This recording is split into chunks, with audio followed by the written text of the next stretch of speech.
28. Black actors who tragically died of AIDS, HIV. They were legends, celebrated on stage, on screen, and in studios, yet many took their final bow in silence, behind the glitz and applause. 28. Black actors and entertainers were secretly battling a deadly virus that society refused to acknowledge. AIDS didn't just claim lives, it stole voices, erased legacies, and left families grieving in shame. At Legends of Black Excellence, we're pulling back the curtain on the hidden toll of the epidemic. These stories are heartbreaking, raw, and necessary. Watch closely, honor their truth, and hit that subscribe button to ensure their names are never forgotten. This is history they tried to silence. Alvin Ailey.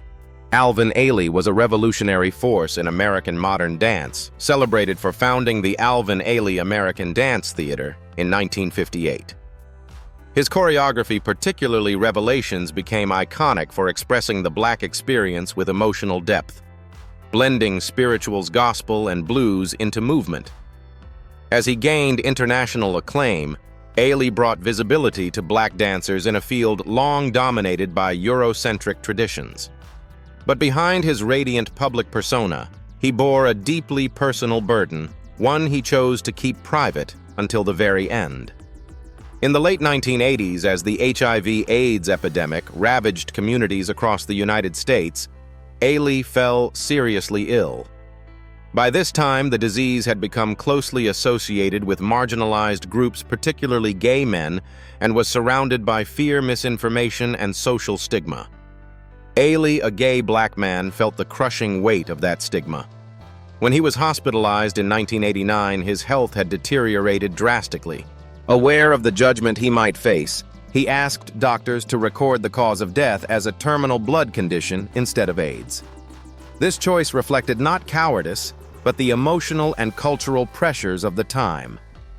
Alvin Ailey passed away on December 1, 1989, at the age of 58 on what is now recognized as World AIDS Day. His loss sent shockwaves through the dance world and beyond.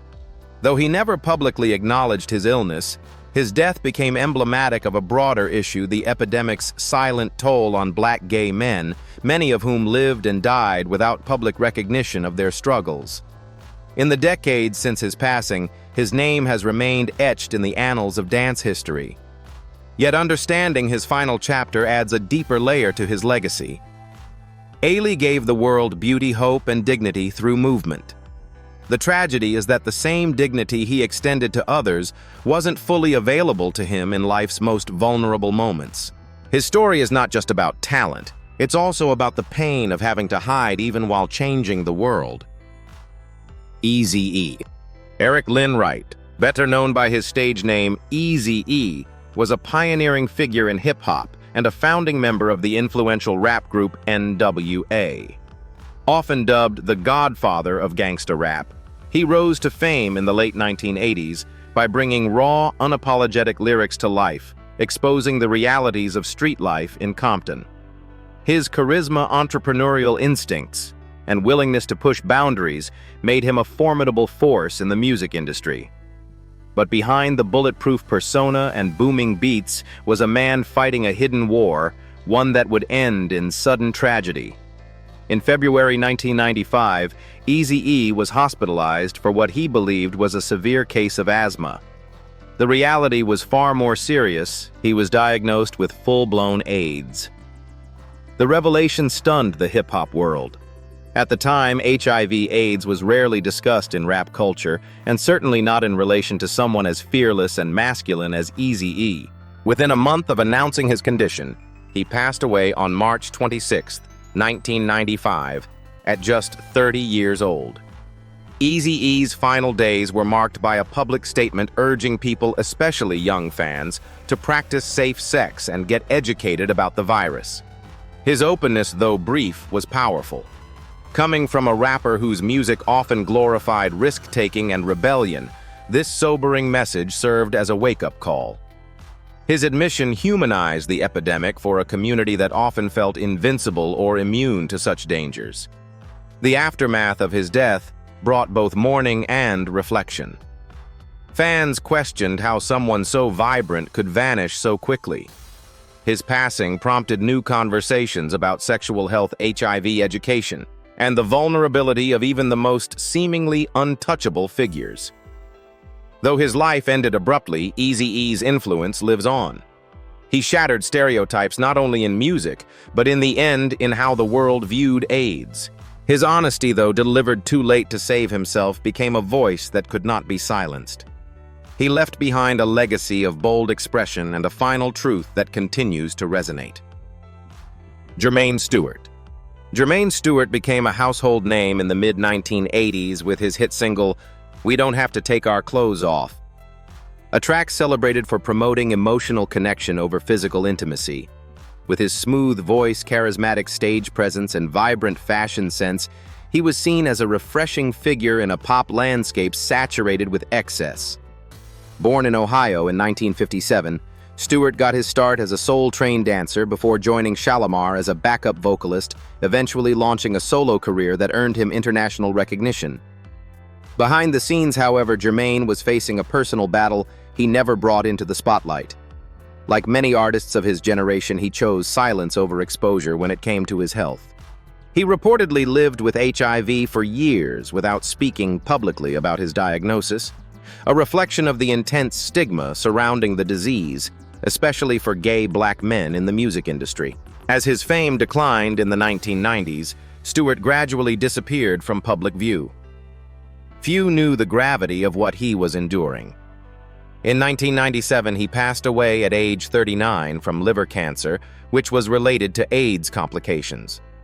His death, though not widely reported in the media, left a lasting impact on fans who had connected with his music and his message of respectful love. Jermaine Stewart's life is a poignant example of the many performers whose lights dimmed quietly under the shadow of AIDS. Though he didn't speak openly about his diagnosis, his music told stories of restraint value and human dignity. In retrospect, his biggest hit feels almost prophetic, a reminder that intimacy and care are not just lyrical themes, but real-life values that can protect and uplift. His voice may be gone, but his message continues to echo in the hearts of those who remember. Sylvester. Long before LGBTQ+ pride entered mainstream conversation, Sylvester was already living out loud. Known for his electric stage presence, flamboyant style, and unshakable confidence, Sylvester broke barriers in the 1970s with disco anthems like "You Make Me Feel Mighty Real." A true trailblazer, he brought unapologetic queerness and gender fluidity to the forefront of American music at a time when it was virtually unheard of, especially for a black artist. Born Sylvester James Jr. in Los Angeles in 1947, he was drawn to music and self-expression from a young age. His ability to seamlessly shift between masculine and feminine performance personas challenged rigid norms in both the entertainment industry and the black community. While others conformed, Sylvester danced defiantly through the spotlight in glitter and heels. In the mid-1980s, Sylvester was diagnosed with HIV. Unlike many peers, he didn't shrink into silence. As the disease ravaged his body, he used his fame as a platform to speak openly about living with HIV, advocating for awareness and dignity in an era thick with fear and misinformation. He continued to perform, even as his health declined, refusing to let illness define his final act. Before his death in 1988, at just 41 years old, Sylvester made arrangements for all royalties from his music to be donated to AIDS organizations, an enduring act of generosity and activism. His funeral was held at his church in San Francisco, where mourners celebrated a life that was dazzling, brave, and uncompromising. Sylvester's legacy is more than musical. He stood as a beacon of authenticity when it was dangerous to do so. His life and death forced a society to confront not only its discomfort with queerness, but also its silence around AIDS. To this day, Sylvester remains an icon not just of disco, but of resistance and radical love. Max Robinson. Max Robinson made history as the first African American to anchor a nightly network news broadcast in the United States.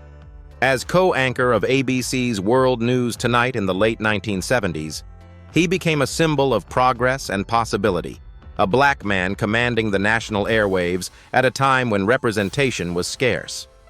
Born in 1939 in Richmond, Virginia, Robinson's intellect and presence shattered expectations and opened doors for countless journalists of color.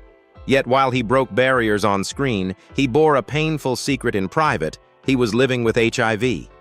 During the height of his career, the AIDS epidemic was steeped in stigma, especially among powerful men in public-facing roles. As a respected figure in journalism, Robinson feared how the revelation of his illness might affect his credibility, image, and legacy. He never spoke publicly about his diagnosis. His silence was not out of denial, but rooted in a culture that punished vulnerability, especially for black men expected to remain stoic and strong. In 1988, while delivering a speech in Washington, D.C., Robinson collapsed. He was rushed to the hospital and died shortly after from complications related to AIDS. He was only 49 years old. The news of his illness came as a shock even to some close colleagues. Posthumous confirmations revealed that he had been battling HIV in silence for some time. Max Robinson's death was one of the earliest high-profile cases of a black media figure succumbing to AIDS.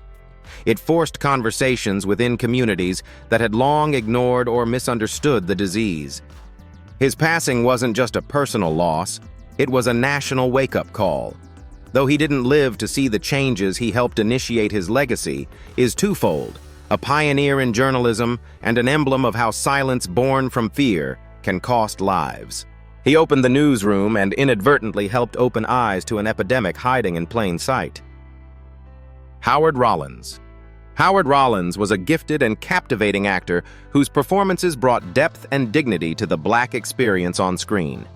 He earned critical acclaim for his role as Coalhouse Walker Jr. in the 1981 film Ragtime, which earned him an Academy Award nomination. Later, he became a household name as Virgil Tibbs in the television adaptation of In the Heat of the Night.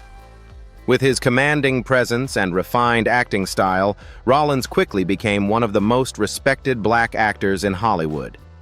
But beneath the surface, he was facing a personal struggle that would eventually end his life. In the mid-1990s, Rollins was diagnosed with lymphoma, a form of cancer. What many didn't know at the time was that his illness was compounded by complications related to AIDS. He had never publicly disclosed his HIV status, a decision likely influenced by the stigma surrounding the disease, especially for prominent black men in the entertainment industry. Already dealing with personal battles including legal issues and substance abuse, Rollins chose to keep his health out of the public conversation. In 1996, after a short and aggressive battle with cancer worsened by immune suppression, he died at the age of 46. His death came as a shock to fans, many of whom were unaware of how sick he had become. At the time, his retreat from the public eye had sparked rumors, but few knew the extent of his condition. Rollins's passing marked yet another talented life lost to a disease that claimed too many in silence. His story is not just one of loss, but also of how stigma and fear silenced the voices of those who had once commanded screens and stages. His legacy remains through the roles he portrayed: strong, intelligent, and human. The tragedy lies in how little was known about his final struggle, making his death part of a wider, quieter epidemic that robbed the world of artists in their prime. Kevin Peter Hall. Standing at an imposing 7 feet 2 inches, Kevin Peter Hall was a towering presence in Hollywood, literally and figuratively. Best known for playing the titular alien in Predator 1987 and its sequel, Hall became a recognizable figure in sci-fi cinema, despite often being hidden behind elaborate makeup and costume. His physical stature made him a natural fit for non-human roles, but his warm personality and professionalism earned him deep respect on set. Yet while he portrayed nearly indestructible characters on screen, his real life was marked by a quiet and tragic vulnerability. In 1990, Hall was involved in a serious car accident and required multiple blood transfusions during his recovery. Unbeknownst to him, one of the transfusions was tainted with HIV. At the time, testing protocols for donated blood were still in their infancy, and Hall became one of the many unintentional victims of a flawed system. Unlike many others who contracted HIV through unprotected sex or intravenous drug use, Hall's infection was the result of trusting a medical system that had not yet caught up with the epidemic. Following the transfusion, his health began to deteriorate. Though he continued to act for a short period, including in the television series Harry and the Hendersons, his condition worsened. In 1991, Hall died of AIDS-related pneumonia at just 35 years old. His death sent a shock through the entertainment industry not only because of his youth and talent, but because it highlighted a cruel reality: HIV could touch anyone, even those who played invincible beings. Hall's story brought attention to the importance of blood safety and the randomness with which the virus could strike. Though his life was cut short, Kevin Peter Hall remains an unforgettable figure, his physical enormity matched only by the emotional weight of his loss. Arthur Ashe. Arthur Ashe was more than a tennis icon. He was a global symbol of dignity, intellect, and integrity. As the first black man to win singles titles at Wimbledon, the US Open, and the Australian Open, Ashe shattered racial barriers in a sport that was long resistant to change. Beyond his athletic triumphs, he was a thoughtful activist who used his platform to advocate for civil rights education and global humanitarian causes. But even champions face invisible battles, and Ashe's came in the form of a virus that would forever alter his life's mission. In the early 1980s, Ashe underwent heart surgery and received a blood transfusion, standard at the time, but tragically the blood was infected with HIV. Medical protocols had not yet implemented routine HIV screening, leaving thousands vulnerable. Ashe didn't learn about his infection until years later, after another surgery in 1988 revealed the devastating truth. Initially, he chose to keep his diagnosis private, concerned about the public reaction and its impact on his family. However, in 1992, after a media outlet threatened to expose his condition, Ashe took control of the narrative. In a powerful press conference, he confirmed that he had AIDS and vowed to use his remaining time to educate others. He established the Arthur Ashe Foundation for the Defeat of AIDS and traveled the world speaking out about the virus and combating misinformation, particularly in the black community, where HIV education lagged behind. On February 6, 1993, Arthur Ashe died from AIDS-related complications at age 49. His death was met with global mourning, not just for the loss of a tennis legend, but for the silencing of a voice that brought poise and courage to every challenge he faced. Ashe's story is one of injustice, resilience, and public service. In life and death, he reminded the world that HIV/AIDS wasn't a punishment or a shameful secret. It was a health crisis requiring compassion, action, and truth. His legacy lives not just in trophies, but in every life touched by his advocacy. Essex Hemphill. Essex Hemphill was more than a poet. He was a truth-teller, an unapologetic voice for those often erased from mainstream narratives. Born in Chicago in 1957 and raised in Washington, D.C., Hemphill used his words to illuminate the intersections of race, sexuality, and resistance. As a black gay man, he confronted not only the racism of the broader society, but also the homophobia within his own community. Through searing poetry and prose, Hemphill gave voice to the pain, love, anger, and joy that defined the lives of queer black men. By the late 1980s, HIV/AIDS was decimating the very communities Hemphill fought for. Unlike many contemporaries, he refused to remain silent about the epidemic. He wrote and spoke openly about living with HIV, channeling his experiences into powerful pieces that challenged stigma and demanded empathy. His work appeared in influential anthologies such as Brother to Brother, New Writings by Black Gay Men, and Tongues Untied, a documentary directed by Marlon Riggs. Hemphill's poetry carried the urgency of a man who knew time was limited. In his later years, as his health declined, his writing took on a raw vulnerability, equal parts rage and reflection. His words struck like lightning, beautiful, dangerous, and impossible to ignore. He continued to perform, speak, and inspire, even as his body weakened. On November 4th, 1995, Essex Hemphill died from AIDS-related complications at the age of 38. His passing left a hole in the world of Black literature and LGBTQ+ activism. Yet his work lives on in classrooms, in underground art scenes, and in the hearts of those who still feel unseen. Hemphill was not just a casualty of the AIDS crisis, he was a warrior within it. He did not plead for visibility, he demanded it. And in doing so, he changed the narrative for generations to come. Marlon Riggs. Marlon Riggs was a filmmaker, poet, and educator whose creative fire never dimmed even as his body failed him. Born in 1957 in Texas, Riggs defied convention from the start. With an academic mind and an activist's heart, he turned his camera into a weapon against silence, shame, and societal ignorance. Through groundbreaking documentaries like Tongues Untied and Color Adjustment, Riggs explored the lives of Black gay men, the impact of media on Black identity, and the systemic forces that shaped American perception. Diagnosed with HIV in the late 1980s, Riggs never cloaked his status in secrecy.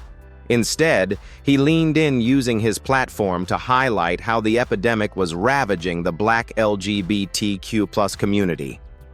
In a time when both mainstream America and Black institutions often turned away from queer voices, Riggs created films that forced attention, bold, unapologetic, and artistically daring. His work was deeply personal, but it was also political, offering a counter-narrative to dominant portrayals of race and sexuality.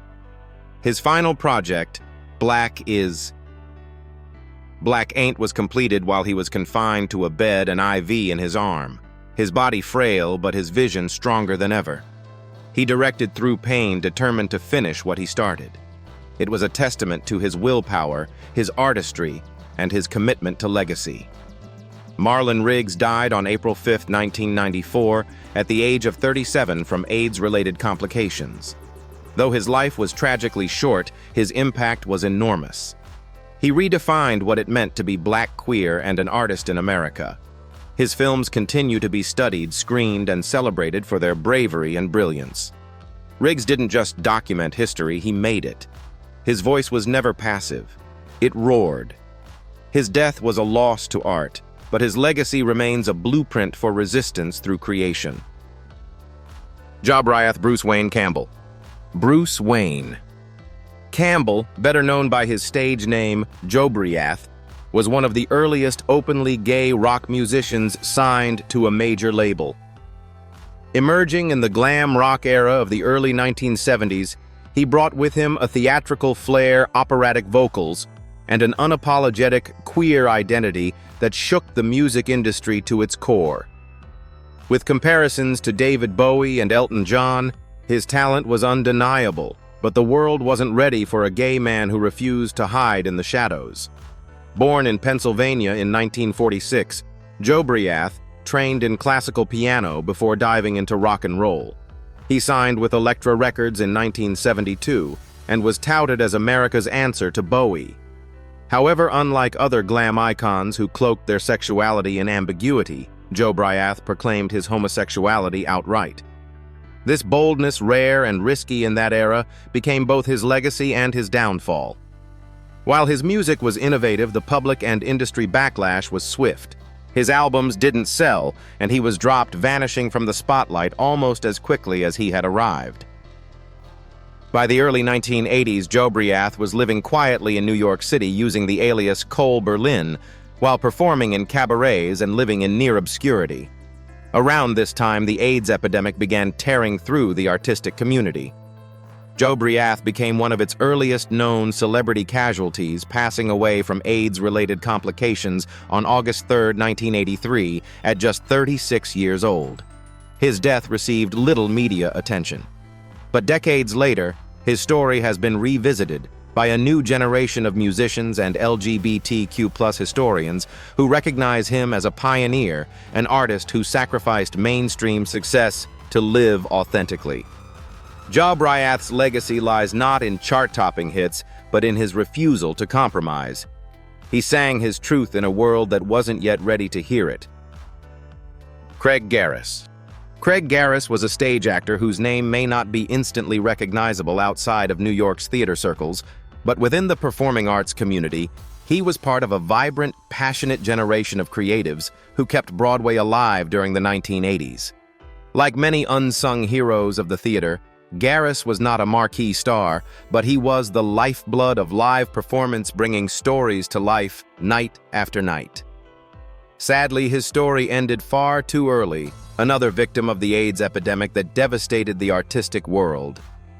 There isn't an abundance of public information about Garris's personal life or full stage credits, a reflection of how many lives lost during the AIDS crisis were mourned in private away from media attention. What is known is that he passed away in 1989 from AIDS-related complications. He was part of a larger wave of actors, dancers, set designers, and behind-the-scenes workers who succumbed to the virus during a time when fear and shame still silenced the names of the dead. The theater community of the 1980s was hit hard by the epidemic. Entire casts were affected. Entire productions changed due to illness and loss.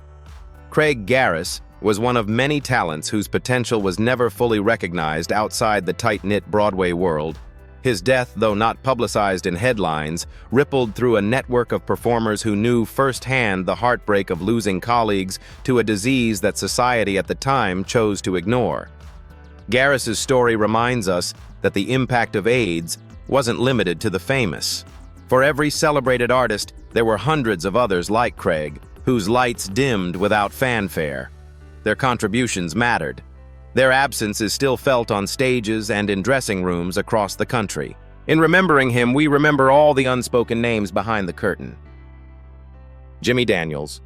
Jimmy Daniels was a suave, velvety-voiced cabaret singer whose career spanned several decades, beginning during the Harlem Renaissance, a golden era for Black culture and artistic expression. Born in 1908, Daniels became a well-known figure in elite circles, performing at some of the most exclusive nightclubs in New York, Paris, and London. His charm style and rich baritone voice earned him praise and prominence, especially among patrons who craved sophistication and subtlety. While Daniels lived much of his adult life as an openly gay man in bohemian artistic communities, his journey was not without risk. During the early 20th century, being both Black and gay in America posed extreme societal challenges. Still, he thrived in spaces where creativity often served as a refuge from discrimination. He became a fixture in LGBTQ+ cultural circles and was celebrated for bridging the worlds of jazz, blues, and refined cabaret. In the early 1980s, Daniels's health began to deteriorate. Though medical understanding of HIV/AIDS was still emerging, many of his symptoms were consistent with what would later be recognized as AIDS-related complications.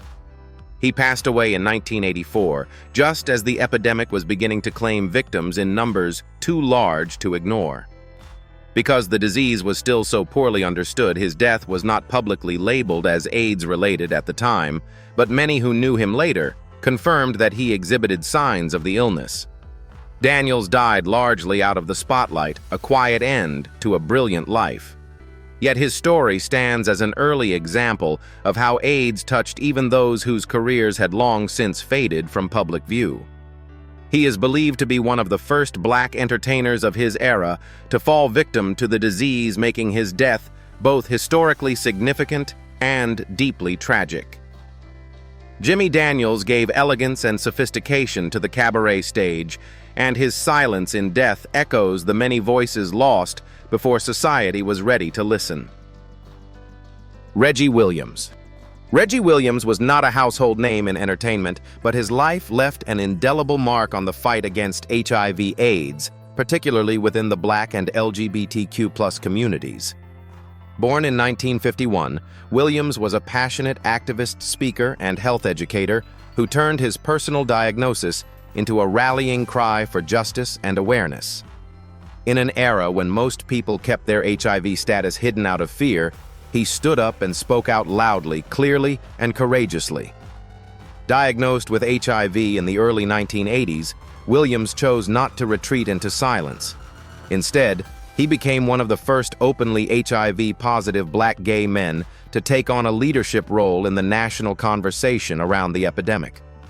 He understood the unique challenges that people of color faced: systemic neglect, lack of access to care, and cultural stigma, and he made it his mission to change that reality. As director of the National Task Force on AIDS Prevention and a member of the Black Coalition on AIDS, Reggie Williams worked tirelessly to create safe spaces and targeted education campaigns for Black and brown communities, often left out of mainstream HIV outreach. His advocacy was unrelenting.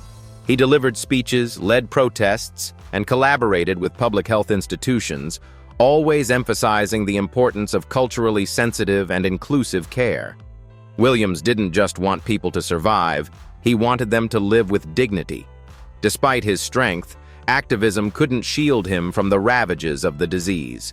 Over time, his health declined, and on October 2nd, 1999, Reggie Williams passed away from AIDS-related complications at just 47 years old. His death was a significant loss to the activist community, but his legacy continues in the programs and awareness he helped build. Reggie Williams was more than a statistic. He was a fighter, a teacher, and a trailblazer. At a time when silence equaled death, he chose to raise his voice and in doing so saved countless others. Derek Jarman.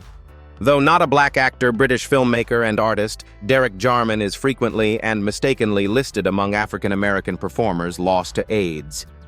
His inclusion in such discussions often stems from the profound impact his activism had on global HIV/AIDS awareness and his bold contributions to LGBTQ+ art. Born in 1942 in England, Jarman was a director, writer, and painter who defied convention, fusing radical politics with avant-garde aesthetics in films like Sebastiane Caravaggio and Blue. Diagnosed with HIV in 1986, Jarman did not shrink from public scrutiny.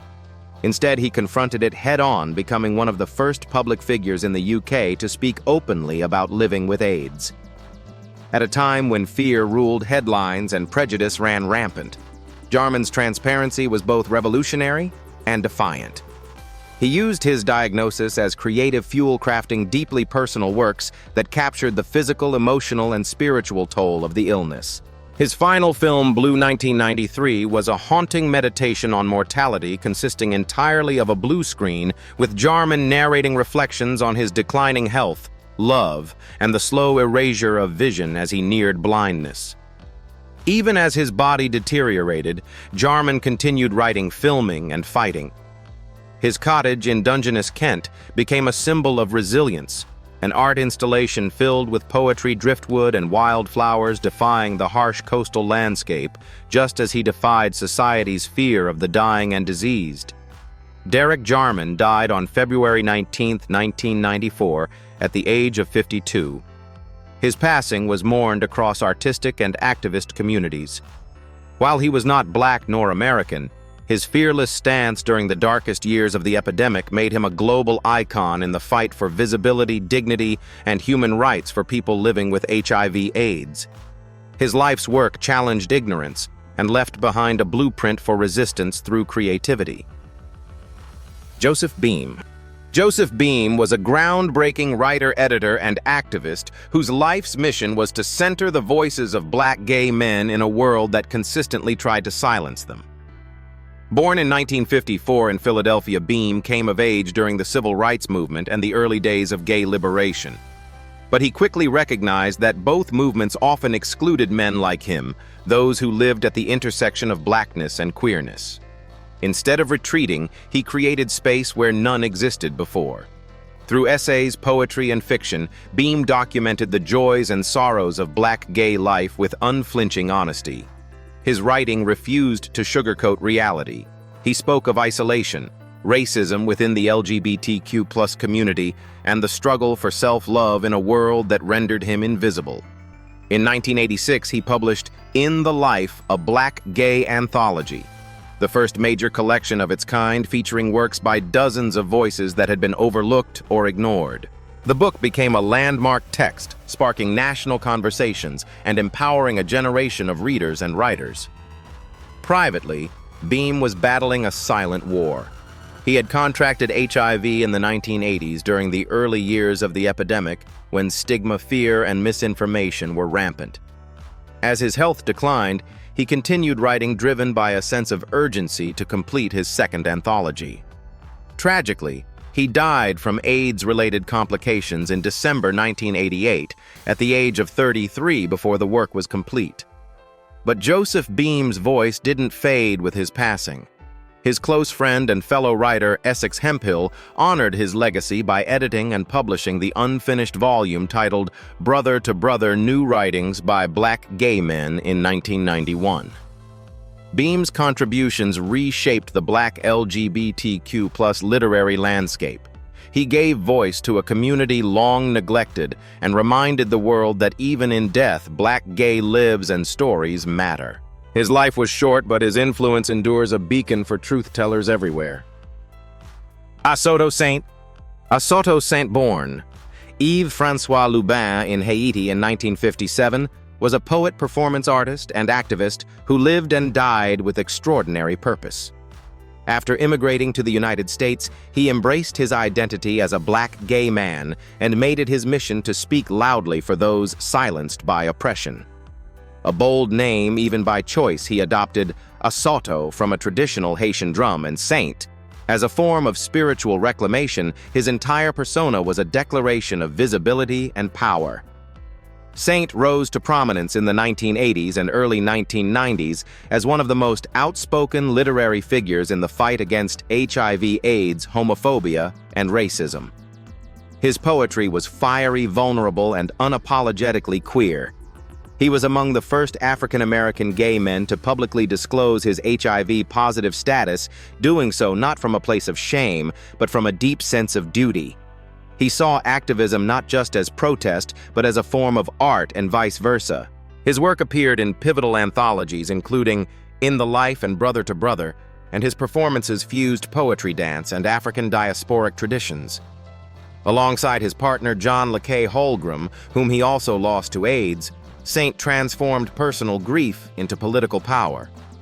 His later writings, infused with pain and prophetic urgency, became chronicles of love and death amid the epidemic. Assoto Saint died from AIDS-related complications on June 29, 1994, at the age of 36. Though his life was short, his influence was seismic. He didn't just document suffering, he weaponized it, turning language into action and mourning into movement. Today, he is remembered not only for his literary brilliance, but for his fearless truth-telling in an era when silence equaled death. His name, chosen with care, remains a call to awaken, resist, and love without apology. Melvin Dixon. Melvin Dixon was a scholar, poet, and novelist whose writing shimmered with grace and insight. Born in 1950 in Connecticut, he earned his PhD from Brown University and became a respected English professor at Queens College. While his academic credentials were formidable, it was Dixon's literary voice that left a lasting impact, especially among those searching for stories that reflected the Black gay experience in honest, tender, and deeply human ways. Throughout the 1980s and early 1990s, Dixon crafted poems and fiction that intertwined love, loss, identity, and survival. His 1992 novel, Vanishing Rooms, won a Farrow Grumley Award for its raw portrayal of interracial romance and trauma in New York City. His poetry collections, such as Change of Territory, examined the complexities of desire and the search for belonging. Beneath the lyrical beauty of his words lay a growing urgency. Dixon was battling HIV, a fact he kept private for many years.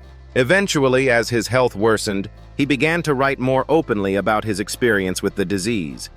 In his final public speech at the 1992 Outright Conference just months before his death, he closed with haunting clarity, "I may not be here next year. You may not be here next year. So let us make this year count." His words echoed like a final plea, not just for attention, but for remembrance. Melvin Dixon passed away on October 26, 1992, at the age of 42 from AIDS-related complications. His death was deeply felt in the literary and academic communities. Yet Dixon didn't leave in silence. He left behind volumes of work that continue to inspire challenge and console. Dixon's life was not defined by illness, but by brilliance. He gave voice to the complexities of being black, gay, and human in a world often hostile to all three. Through his pen, he built bridges between beauty and truth and crossed them with quiet courage. Gil Scott-Heron. Gil Scott-Heron was the poet, musician, and revolutionary thinker, often credited as one of the founding fathers of hip-hop due to his powerful fusion of spoken word and jazz. Best known for his searing 1970 anthem, "The Revolution Will Not Be Televised." Scott-Heron used his artistry to critique systemic racism, mass media manipulation, and political injustice. Born in Chicago in 1949 and raised in Tennessee and the Bronx, he was as much an intellectual as he was a performer, his lyrics brimming with social commentary, philosophical depth, and raw emotion. Throughout the 1970s and 1980s, he released a string of influential albums that cemented his reputation as a truth-teller. However, behind the brilliance was a man fighting personal demons. Struggles with substance abuse and legal troubles plagued much of his later life, yet he never stopped writing or recording, and his voice never lost its edge. In the years leading up to his death, rumors swirled about his declining health. While Gil never publicly confirmed his HIV-positive status, several reputable sources, including friends and major news outlets like the New York Times and The Guardian, reported that he had been living with the virus for years. His death on May 27, 2011, was officially attributed to complications from pneumonia, though many close to him acknowledged that HIV and its toll likely contributed to his failing condition. Scott-Heron died in New York at the age of 62. Though he never chose to speak about AIDS openly, perhaps out of a deep-rooted sense of privacy or pain, his passing shone a light on the silent suffering endured by many prominent black men. His music, always prophetic, continues to inspire activists, artists, and truth-seekers. Even in death, Gil Scott-Heron remains a voice of resistance, proving that revolutionaries never truly leave, they echo forever. Donald Woods. Donald Woods was a dedicated theater actor whose work, though mostly in smaller productions, represented the heart and soul of the black performing arts community during the 1980s and early 1990s. While he never achieved household name status, Woods was part of a generation of stage performers who brought depth and authenticity to the stories they told, often in intimate venues, off-Broadway stages, and community theaters. His love for the craft was evident in every performance, even if the spotlight rarely found him. During the AIDS epidemic, many actors like Woods found themselves in precarious situations. The stigma surrounding the virus was overwhelming, particularly for black men in the arts. Fear of being labeled, discriminated against, or excluded from opportunities led countless individuals to suffer in silence. Woods, like so many of his peers, kept his health struggles private, continuing to perform even as the virus took hold of his body. By the early 1990s, his condition worsened, and he ultimately succumbed to AIDS-related complications. While the exact year of his death isn't widely documented, it is believed to have occurred in the mid-1990s, a time when the virus was still claiming thousands of lives annually, often in silence and without proper acknowledgement. Woods's death did not make headlines, and there are no known major obituaries or public tributes. Yet for those who shared the stage with him, his loss was profoundly felt.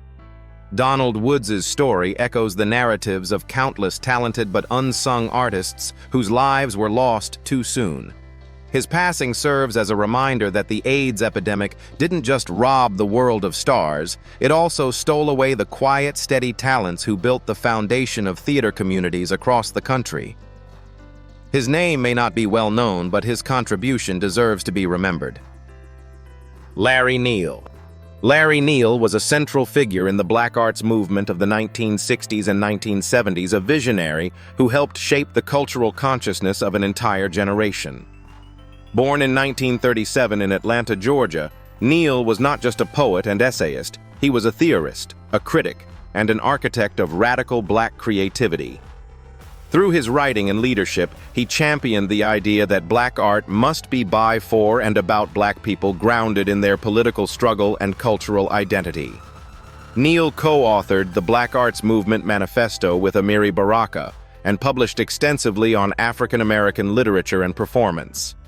His essays, particularly those in the Drama Review and Black World, were foundational texts that guided a renaissance in black theater poetry and thought. His intellectual clarity and bold vision inspired artists across the country to reclaim their narratives and reshape the American cultural landscape. Despite his monumental contributions, Larry Neal's life was tragically cut short. He died in 1981 at the age of 43, during a time when AIDS was just beginning to emerge but had not yet been formally recognized or understood by the medical community. Though his official cause of death was never publicly confirmed, many who were close to him, and who have reflected on his final months, believe he died from AIDS-related complications. The symptoms he experienced, combined with the timing and secrecy surrounding his illness, mirror those of others who succumbed to the virus in its earliest, most misunderstood stage. Because the epidemic had yet to be properly named or addressed, Neal's death did not receive the context or compassion it likely deserved. Yet his impact continues to ripple through every black writer, thinker, and artist who insists that their stories matter. Larry Neal gave the Black Arts Movement its intellectual backbone. Though the world lost him far too soon, his ideas continue to live on, fierce, brilliant, and unflinching in their demand for liberation through art. Glenn Burke. Glenn Burke was a history-making athlete whose story remains one of both triumph and tragedy. Born in Oakland, California in 1952, he made his Major League Baseball debut with the Los Angeles Dodgers in 1976, later playing for the Oakland A's. Known for his speed, charisma, and natural athleticism, Burke is also credited with inventing the high five, a now universal gesture of celebration. But beyond his athletic skills, Burke was a cultural pioneer. He was the first MLB player to come out as gay to his teammates during his career, and later publicly after retirement. In the hyper-masculine world of professional sports, being an openly gay black man in the 1970s was almost unthinkable. Despite strong support from some teammates, Burke faced immense discrimination behind the scenes. Dodgers management reportedly offered to pay for a lavish honeymoon if he agreed to marry a woman. He refused. His career was short-lived, less than 4 seasons cut short not by ability, but by systemic homophobia. After retiring, Burke moved to San Francisco's Castro district, where he found refuge in the LGBTQ+ community, but struggled with personal demons, including substance abuse and homelessness. In the late 1980s, he was diagnosed with HIV, and his health steadily declined. Even as his body weakened, Burke remained outspoken, using media interviews and public appearances to advocate for awareness about AIDS and the challenges faced by gay athletes. Glenn Burke died on May 30, 1995, from AIDS-related complications at the age of 42. His passing went largely unacknowledged by Major League Baseball at the time, but his legacy has since been embraced. In 2014, the MLB honored him during Pride Month, and he has posthumously become a symbol of courage in the face of institutional exclusion. Burke didn't just play the game, he changed it. And though the world failed him in life, his truth lives on in every barrier broken by LGBTQ+ athletes today. Gene Anthony Ray. Gene Anthony Ray was the pulse of the 1980s dance phenomenon, Fame. Born and raised in Harlem in 1962, Ray was a natural performer who brought explosive energy, street-smart charisma, and undeniable talent to his portrayal of Leroy Johnson in both the 1980 film and the subsequent television series. Unlike many of his co-stars, Ray wasn't formally trained. In fact, he was cast after being discovered at an open audition. But his raw talent and electric presence made him unforgettable.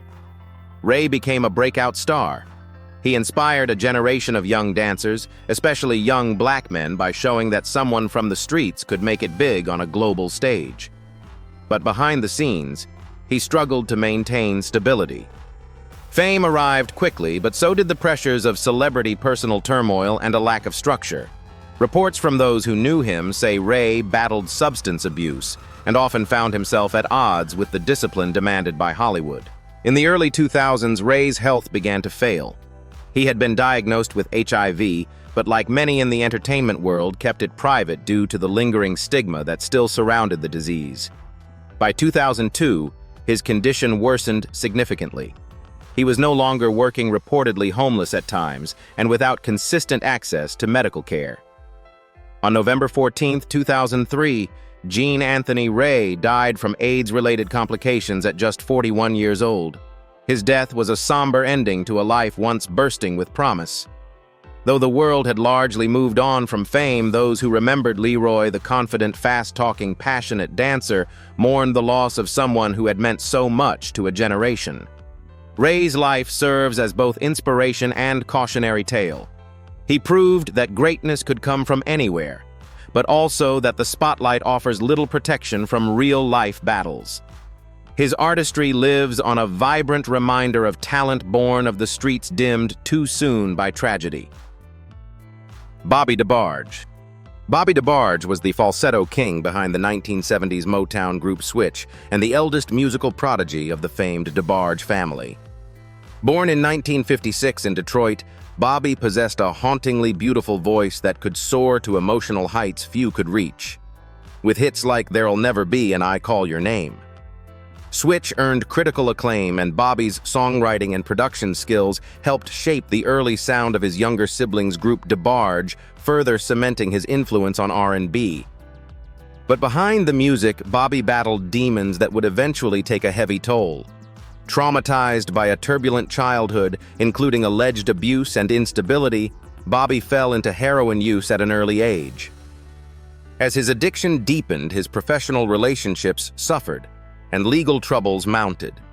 In the late 1980s, he served prison time for drug trafficking, a period during which his health dramatically declined. While incarcerated, Bobby was diagnosed with HIV. At the time, the virus was still widely misunderstood, and fear of disclosure kept many from speaking out. Upon his release, he lived with family in Michigan, growing frail and retreating from the public eye. As his condition worsened, he was moved to hospice care in Grand Rapids. On August 16, 1995, Bobby DeBarge died of AIDS-related complications at just 39 years old. His death rocked the music industry, especially within the Black R&B community, where discussions of HIV/AIDS remain taboo. Bobby's story underscored the lack of awareness and support for drug users and LGBTQ+ individuals battling the virus in silence. Despite his struggles, his musical legacy remains vibrant, his voice still echoing through ballads that continue to influence generations. Bobby DeBarge's life was filled with brilliance and pain, talent and torment. He was a star dimmed too soon, lost not just to illness, but to a society unprepared to save him. Kenny Green.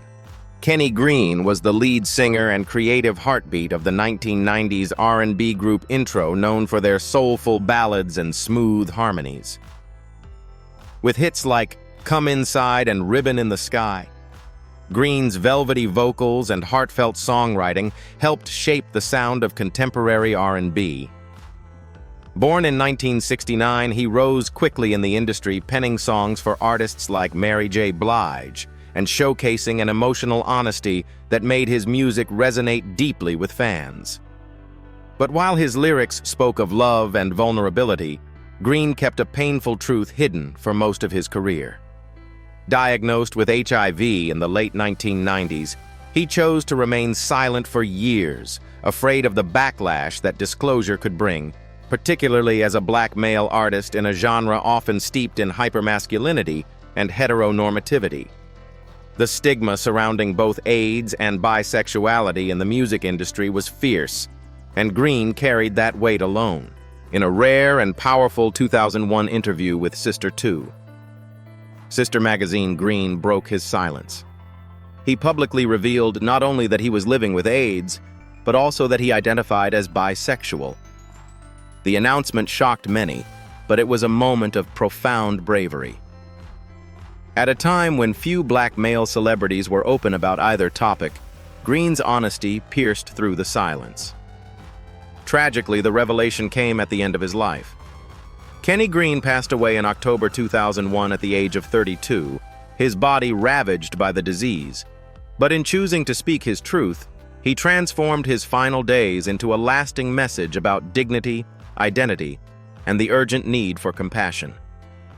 Green's voice, both literally and metaphorically, remains a treasure. His courage helped open doors for future artists and challenged an industry that too often looked away. His life, though brief, was filled with purpose, melody, and the power of finally being heard. Franklin Seals. Franklin Seals was a classically trained actor with a rare blend of charisma, depth, and elegance. Born on July 15, 1952 in St. Vincent, and the Grenadines Seals moved to the United States as a child and later trained at the prestigious Juilliard School in New York City alongside the likes of Robin Williams and Christopher Reeve. He was best known for his role as Dexter Stuffins on the hit 1980s sitcom Silver Spoons, where he played a suave, well-dressed business manager with impeccable comedic timing. Though television brought him mainstream visibility, Seals' roots were in serious stage work. He performed in off-Broadway productions and tackled Shakespeare with grace and credibility that often stunned critics. His nuanced performances reflected an intellect and artistic soul far beyond his years. Yet while his star was rising, his health was quietly declining. In the late 1980s, Seals began showing signs of illness, though he kept his condition private. Like many artists of the era, especially those in the LGBTQ+ community, he feared the consequences of being labeled with AIDS. The industry was still riddled with stigma, and even a whisper of an HIV diagnosis could end careers and sever professional ties. By 1990, Seals' health had deteriorated severely. On May 14th of that year, he died from AIDS-related complications at just 37 years old. While his death was briefly acknowledged by a few outlets, including Jet Magazine and the Los Angeles Times, it did not receive the widespread recognition it deserved. Franklin Seals' life is a sobering reminder of the many black artists whose contributions were muted by a culture of silence. He left behind a trail of unforgettable performances and a legacy of underappreciated excellence. Though he died too soon, his brilliance remains on screen, subtle, refined, and still radiating light. Ortez Alderson. Ortez Alderson was not an actor in the traditional sense, but he was a performer on one of the most critical stages of the 20th century, the fight for justice during the AIDS epidemic. A passionate activist organizer and advocate, Alderson emerged in the 1980s as one of the most courageous and persistent voices demanding healthcare equity, especially for those most often ignored Black, poor, and HIV-positive individuals. Diagnosed with HIV during a time when the disease was widely misunderstood and deeply stigmatized, Alderson refused to shrink into silence. Instead, he threw himself into activism, co-founding ACT UP Chicago, one of the nation's most militant and vocal AIDS advocacy organizations. Whether at hospitals, courthouses, or city hall meetings, Alderson could be found holding signs, chanting through megaphones, and risking arrest to demand dignity and access for people living with HIV/AIDS. He wasn't fighting only for himself, he fought for those who couldn't. His activism centered on the intersection of race, poverty, and disease, urging public health leaders to address the racial disparities in treatment prevention and education. He often reminded officials that HIV was not just a gay white man's disease, but a crisis that was devastating Black communities in silence. As his own health declined, Alderson didn't slow down. He remained active even as his body weakened, often attending protests in a wheelchair or while visibly frail. On December 21, 1990, Ortez Alderson died of AIDS-related complications at the age of 38. His passing marked the loss of a fearless advocate who never stopped fighting even when he was dying. Today, Alderson's legacy lives on in the continuing work of HIV/AIDS advocacy groups that embrace intersectionality and community-led change. He didn't seek fame, he sought justice. And in doing so, he became a symbol of resistance power and the unwavering belief that every life, regardless of circumstance, deserves to be seen and saved. These 28 remarkable Black artists and performers were more than just headlines. They were voices, visionaries, and pioneers whose lives were cut short by the AIDS crisis. Their stories remind us of a time when silence was deadly and stigma stole futures. At Legends of Black Excellence, we believe their legacies deserve to be remembered, honored, and discussed. Do you think enough has been done to preserve the memory of those lost to HIV/AIDS in Black communities? Share your thoughts in the comments, like this video if it moved you, and don't forget to subscribe for more powerful stories that history must never forget.